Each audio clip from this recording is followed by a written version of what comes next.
101.9. You're home for the best old school and new music too. We have got family fun happening up here. R&B Diva Syleena Johnson is in the V101.9 studio. Girl, you enjoying it so far? Yes, I'm having a great time, and there's a lot of... And you're multitasking because you got the whole family up Yes. here. Both the kids, your husband and your uncle. So we're having a good time. Yes. And I know you've got your brand new album coming out.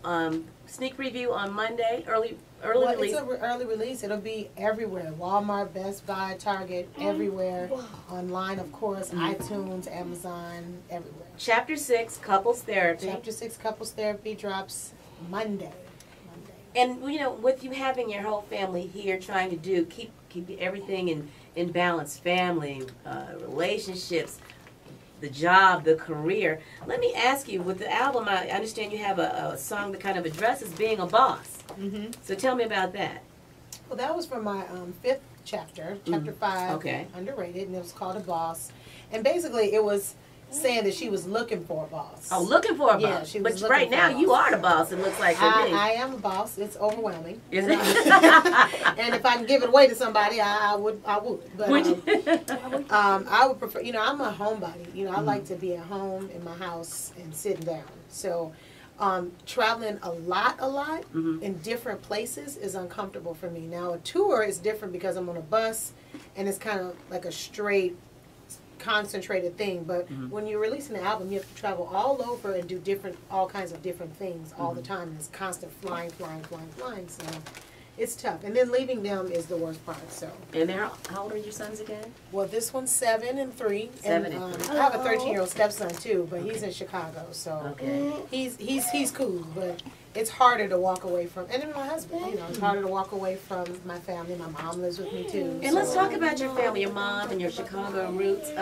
I know that when we first heard you came out with a collaboration with R. Kelly. Now, how was that to work with him? Well, when I first came out, he just wrote the song. He just did like talking in the beginning. It wasn't really like a collaboration. But still, put that R. Kelly golden touch on it. Yeah, and he's a very, you know, he's king of R&B. And I tell anybody that. I don't care what to say. I don't care what to do. I don't care who's. I don't care if he stabs somebody. He's still musically. Hey, shh. He's still musically the king of R&B, and working with him is it was like work, you know, homework. You know, I studied him over the years, and everything that he did is just a great artist. So I just tried to absorb as much knowledge as I could from him. So. And so when back to the new album, with the theme being about relationships, that's something that you've always, you know, we hear all the emotion and all the anguish and all the good stuff in your voice and in the lyrics. And you just mentioned your parents. I read that your mom was first black female firefighter. First black female police commissioner. Yes. In the entire country. In the entire country. Wow. Yeah. Now, how did that balance out with your father being an artist? Well, you know, when as artists, we have our up and down times. And at that time, my dad was kind of on a downtime, and he had opened up a chain of restaurants called Solomon's Fishery. Okay. And so he was doing that. He was being an entrepreneur, so he was home a lot, you know, but he was running around getting things done for the restaurants. But my mom was out, you know, politician. So did they encourage you to be in entertainment? In the beginning, my dad did not. My mother has always been encouraging to anything. She's the type of person that believes you can do anything. You know, she's that person. She would never deter you from doing something. Right. My dad, though, did try to stop me from singing. He did. He didn't start really getting serious with me until I was 15. And then, because before then, I've been singing forever. You know, singing choirs, all kinds of stuff.